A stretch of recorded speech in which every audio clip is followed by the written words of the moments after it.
Hello guys, welcome to the channel. My name is Corey and I am with Cruise Control Transportation. Cruise Control Transportation specializes in transporting passengers from the Orlando International Airport and the airport area hotels down to Port Canaveral Cruise Terminal, Cape Canaveral hotels, and Cocoa Beach area hotels as well. This is our first video, so we would ask that you guys would like, subscribe, share, do all the stuff. We definitely appreciate it in advance. I wanted to start making videos about the most frequent questions that the customers ask us on a day-to-day basis, so that way we can put it up here on YouTube, put it on our website, so you guys will have some insight, some more insight. So today I'm going over the topic on whether you should stay at an airport area hotel or a Cape Canaveral / Cocoa Beach area hotel. And before I get into my reasons why I usually suggest people should stay at an airport area hotel instead of a Cape Canaveral area hotel, I do want to put out this disclaimer. So whenever you are cruising out of Port Canaveral, I would strongly suggest flying in the day before your cruise. I don't care if your flight is supposed to land at 6 o'clock in the morning, 7 o'clock, 8 o'clock. It really doesn't matter, guys. I've been at this for 7 to 8 years now. I've seen so many families, so many groups miss their cruise because they didn't want to pay $150 for a hotel room. Just don't do it. Don't be that person. It makes life so much easier. It's a lot of stress taken off of your shoulders, and then that way you can vacation with peace and relaxation. But now that I got that out the way, let's start with my list. So number one on my list will definitely be the hotel prices. So the airport area hotels are going to be a lot cheaper than the ones in Cape Canaveral and Cocoa Beach, sometimes almost about half the price. You will find some hotels that are a little bit cheaper in Cocoa Beach or right around the same price point if you go deeper down in Cocoa Beach, like your Motel 6 Cocoa Beach, the Days Inn, the Best Western. We'll probably have some good deals here and there, but for the most part, if you want like a decent hotel for a good price, I'm definitely going to tell you to stay at one of the airport area hotels. Now, a lot of the kickback that I get when people ask me why would I choose one of the airport area hotels versus Cape Canaveral, the first thing that they say to me is, I want to be in Cape Canaveral. I want to be as close to the ship as possible. I don't want to miss my cruise. Guys, I have been at this for 7 to 8 years. Never have I ever seen anybody miss their cruise that were staying in Orlando the day before their cruise. It's not going to happen. I know that it sounds weird with me saying it, but I hear that so often that it's only right for me to bring that to you guys' attention. So you can stay at an airport area hotel. Here at Cruise Control Transportation, we will pick you up directly from the airport area hotels. We have a list on our website for the hotels that we pick up from. And all of those hotels that we pick up from, they do offer free shuttles from the airport to their hotels. So that's some transportation that you don't have to worry about. We pick you up the very next morning, take you directly from the hotel down to the cruise terminal. Our share shuttles are only $25 per person. So it's definitely a good deal. I think it just works out better, especially price-wise, because with that extra money that you will be spending just to stay at a Cape Canaveral area hotel, that's money that you can use, I guess, in the casino if you want to throw some money away on your excursions, or to help pay for your drink package. I don't know, whatever it is you spend your money on vacation, it gives you that extra leverage to do that. So if you're asking me, I'm definitely going to tell you to stay at one of the airport area hotels when it comes to pricing. Number two on the list is definitely going to be accessibility. So if you are staying at one of the airport area hotels, you are going to be in walking distance of 20 to 30 different restaurants. There's also a Walgreens that is in the area. So if you leave your sunscreen at home, if you leave your lotion at home, or if you want to pick up something before the cruise, like your wine, your water, your sodas, you have the Walgreens right there, and it's fully accessible and in walking distance. There are 5 hotels that are on our list that I wouldn't suggest staying at if you want to be in close proximity to everything that I just named. Those 5 hotels would be the Avid Hotel, Orlando Airport, the Cambria Orlando Airport, the Holiday Inn Express Orlando Airport, La Quinta Inn Airport West, and the Even Hotel Orlando Airport. Not that they are bad hotels, they are just not in the close proximity as the other hotels.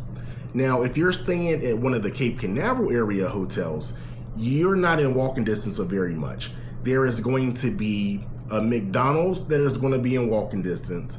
There is a Burger King that's going to be empty, but it's in walking distance, and it's always empty for a reason. And there's also a racetrack gas station, and Kelsey's Pizza is in walking distance. If you're staying at the Holiday Inn Express, the one that's on Shorewood Drive, or that Holiday Inn Vacation Club in Cape Canaveral, the only thing that you're in walking distance to would be a Subway that's over there in Cape Canaveral.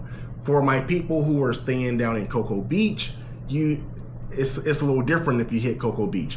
So Cocoa Beach there's going to be a lot of restaurants on Cocoa Beach. There's going to be restaurants, shops, beach shops, bars. All of that is going to be in Cocoa Beach, but that all varies on where you stay in Cocoa Beach. So the Orlando airport, all the hotels are like in a cluster, but when you go to Cocoa Beach, it's more like a stretch. So that all depends on where you stay at in Cocoa Beach. But hands down, I would definitely tell you guys to stay at one of the airport area hotels. It's just more accessible. I want to take a few minutes out to let you guys know that if you don't have transportation to Port Canaveral just yet, check us out over here at Cruise Control Transportation. We provide shared shuttles and private shuttles from the Orlando International Airport and the airport area hotels down to Port Canaveral Cruise Terminal. Our shared shuttles are only $25 per person each way. We offer 3 pickup times that you can choose from, and we also use smaller shuttles, so you don't have to worry about being on a bus with 56 of your closest friends and stopping at 15 different hotels. We have a 4.5 to 5-star rating on every single platform, and we have live customer service agents here to answer your calls. And just for sticking around this long, I'm going to give you guys a 10% discount code that will work for shared shuttles. The discount code is CCT10. Once again, you will save 10% on all of our shared shuttles with this discount code, which is CCT10. This discount code only works for shared shuttles, and it is valid until November the 1st of 2025. Make your reservation today because we do sell out quickly.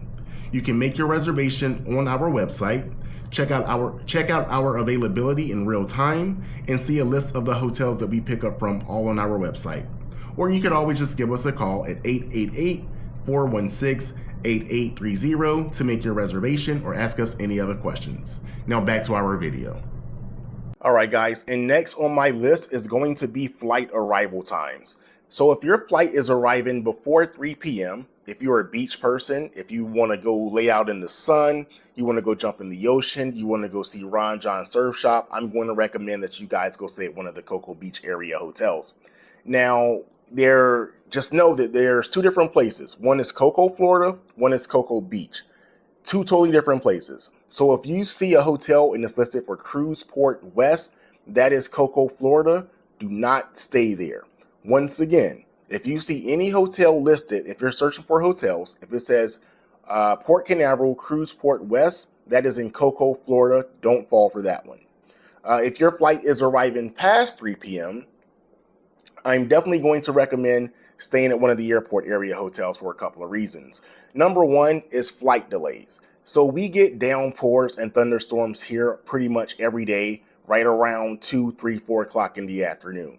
When these downpours hit, if it starts lightning, which it usually does, our airport is going to stop all operations, not all operations, but it's going to stop the baggage operation until 45 minutes past the last lightning strike.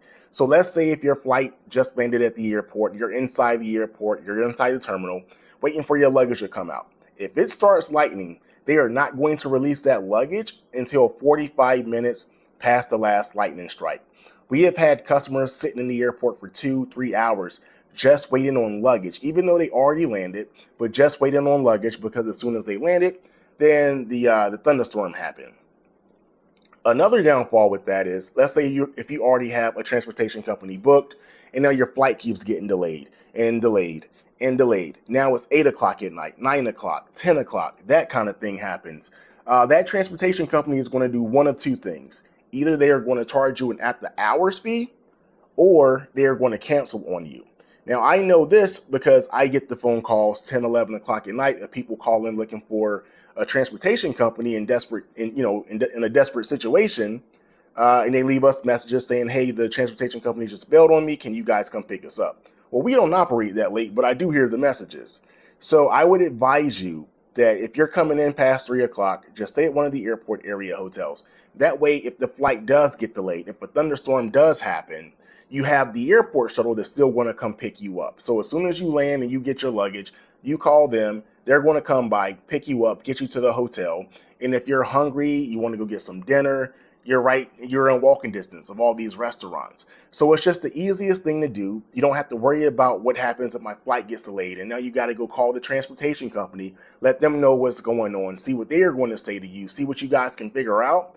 It's just 10 times easier just to stay at one of the airport area hotels. I do get phone calls of people saying, hey, do you guys pick up at 10 o'clock p.m., 11 o'clock p.m.? Guys, for the price that you're paying to stay at a Cape Canaveral area hotel, just to go to sleep, just stay at one of the airport area hotels. There's no need to pay that kind of money for what you're going to pay for transportation coming in that late at night, because you got to keep in mind, whenever you're booking transportation, let's say for 10 p.m., 11 p.m., the company already knows that you're coming in that late, not a flight delay. That's just the time that you're coming in. That company also got to think, what if your flight gets delayed, if your flight is supposed to land at 10?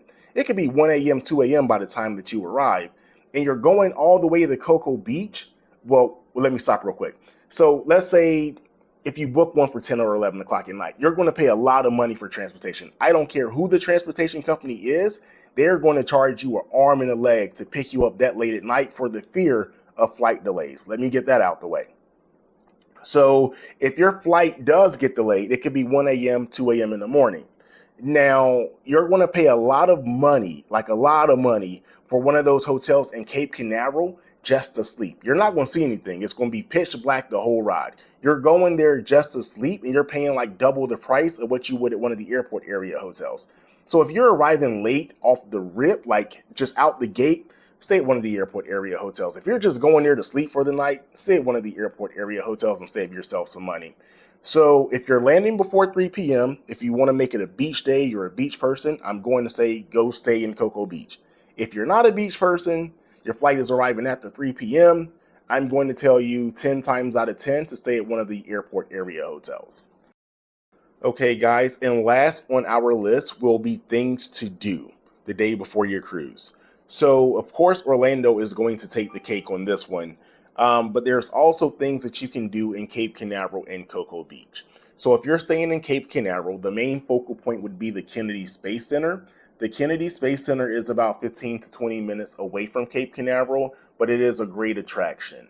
Also in the Cape Canaveral area would be Jetty Park Beach. If you're staying at the Orlando, if you're staying at the Holiday Inn Express that's on Shorewood Drive or the Holiday Inn Vacations Club, then you could just walk right over to Jetty Park Beach. They also have like parasailing. You can do parasailing in Cape Canaveral. You can do manatee tours and dolphin tours all in Cape Canaveral as well. So they'll put you like on a boat, take you out, see the dolphins, see the manatees, that kind of thing. In Cocoa Beach, the main focal point would be the Cocoa Beach Pier. The Cocoa Beach Pier is just going to be oceanfront, of course. There's going to be shops on the pier and restaurants. There's going to be volleyball nets out there. Of course, you can just jump in the ocean and do your thing, at the beach. Also, there's a lot of mini golf locations there in Cocoa Beach, and they also have, I think, 2 or 3 escape rooms. And they have a Wizard of Oz, I believe it is. What is it? It's a Wizard of Oz, like a museum or something like that that they just built like a year ago, I think. So there's plenty to do in Cocoa Beach as well. Oh yeah, you can also rent jet skis and kayaks and that kind of thing. So Cocoa Beach is going to be more for outdoorsy type of activities. In Orlando, the sky's the limit in Orlando. Whatever you can think of, you can do here in Orlando. I would definitely recommend Icon Park, which is on International Drive. And International Drive is like our strip here in Orlando. So if you name it, it is on International Drive. Shops, restaurants, bars, attractions, you name it, it is on International Drive. And we also offer a post-cruise excursion to International Drive. So we pick you up from the cruise terminal, hold on to your luggage, take you down to International Drive, pick you up later that day for people with late flights, bring them back to the airport. So whether it's amusement parks, museums, attractions, I think we have 4 outlet malls. There's always something to do here in Orlando. There's no limit. I mean, I've lived here for the past 8 years and haven't done everything yet. So when it comes to doing things the day before your cruise, if you're coming in the day before your cruise, Orlando takes the cake of that. Even though that's not what your vacation is centered on, it is centered on your cruise. But if you're coming in early, you just want to explore Orlando, Cape Canaveral, or Cocoa Beach, there's plenty to do in each place. And I think that concludes this video. So thank you guys for watching. This is our first video. So like, subscribe, share. I'm going to be posting a lot of content, a lot of FAQs for leaving out of Port Canaveral. Just a little bit about me. Started Cruise Control Transportation about 8 years ago. I'm an avid cruiser myself. I cruise out of Port Canaveral 3 to 4 times a year. I've been on every major cruise line that leaves out of here, as far as MSC, Norwegian, Carnival, Royal Caribbean, Celebrity. I've never done a Disney cruise. Probably never will, but I've never been on Disney, but that's pretty much it. So when it comes to Port Canaveral, I know it from a business standpoint. I know it from a passenger standpoint. So I'm going to be bringing you guys a lot of content for the foreseeable future. I'm going to be bringing you guys a lot of content. If we ever hit 1,000 subscribers, I will go live once a week just to answer you guys questions that you may have about Port Canaveral. For anybody who has ever rode with us or given us the opportunity to take you guys back and forth to Port Canaveral, I definitely appreciate everything. Well, I definitely appreciate your business, because there's a lot of competition out here and you guys chose us, and we definitely appreciate it. I hope this video was helpful for you guys, and until the next one.